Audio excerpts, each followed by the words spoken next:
groceries and gas are rising as the economy recovers from the pandemic. The Consumer Price Index, which measures what people pay for everyday items, was up 4.2% in April from a year earlier. That is the largest increase since September of 2008. A recent survey found 87% of Americans are very or somewhat concerned about increased household expenses. CBS News business analyst Jill Schlesinger joins us now. Jill, so good to see you. I missed you. Can't wait till you're back here in the studio. Good to see you. Good to see you as well, and I look forward to seeing you all. So we are seeing many prices surge right now. Why are we seeing those prices up? Including, Jill, the price of bacon. It's a travesty. Bacon. Oh, no. My God, which is really the most important aspect of this, for sure. Okay, I'm going to just try to break this down a little bit. Now, when we see inflation rising, there's a few contributing factors. I think the most important thing to remember is we're comparing to a year ago. That is when the economy was shut down and prices plunged. So that wasn't actually a good time. Obviously, things have loosened up. So that's one contributing factor. The second, we've had supply chain issues. If you go back a year, a lot of the producers were basically saying, let's halt our ships. Let's make sure that containers are actually packed jam with stuff before we ship them out. And they got caught flat-footed. And a lot of those supply issues actually really were problematic, especially as our demand for goods started to rise. As a result, we are seeing everything rise. So not just bacon, Gail, it is appliances, it is furniture, it is now airline prices, hotels, rental cars. It seems like everything across the board is becoming more expensive, especially when compared to a year ago. So how do you expect that to impact consumers then?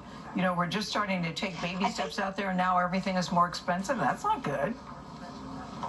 It's not, and I think the best example of how it can trickle down pretty quickly is if we look at lumber prices. Now, lumber prices have gone up by 400% from a year ago. Why? Because a year ago, sawmills said, we're in the middle of an ice-cold recession. Let's shut down the mills. They shut them down. What did they not expect? For people to say, I want to remodel my house. I need to build an extension. I want to build a new house. As a result of lumber, the price of a newly built home, according to the National Association of Home Builders, is up by $36,000 just over the course of the year. And the same thing goes with electronics. You know, a lot of electronics makers, they said, let's put it all in personal electronics. Who knew that everyone was going to want a car? The price of rental cars, new cars, used cars, everything skyrocketing. That's how it trickles down. So, Jill, with the supply lines back up and running again now, how long before we can expect some of these prices to start to come down?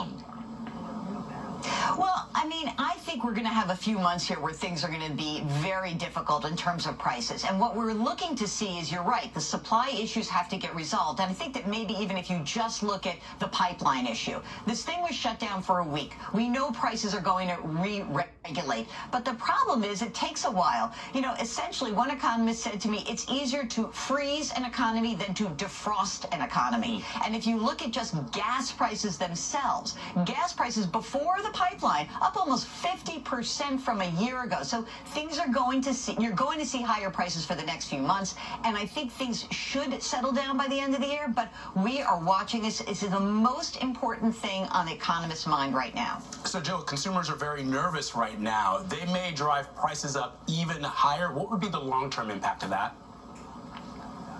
That is not a good situation. It's actually the thing that worries economists and financial analysts the most. And the weird thing is that we consumers, we have a lot of power in this, because inflation, our expectation of prices rising, it can be self-fulfilling. Look what just happened last week as people were hoarding gas in the Southeast. It really is a problem. But that said, if people think prices are going up over the longer term, then we have a more difficult problem, because then consumers are going to want to ask their bosses for wage increases. If the bosses give them those wage increases, it can only add to inflation. So it can become a vicious cycle, one that economists are quite fearful of.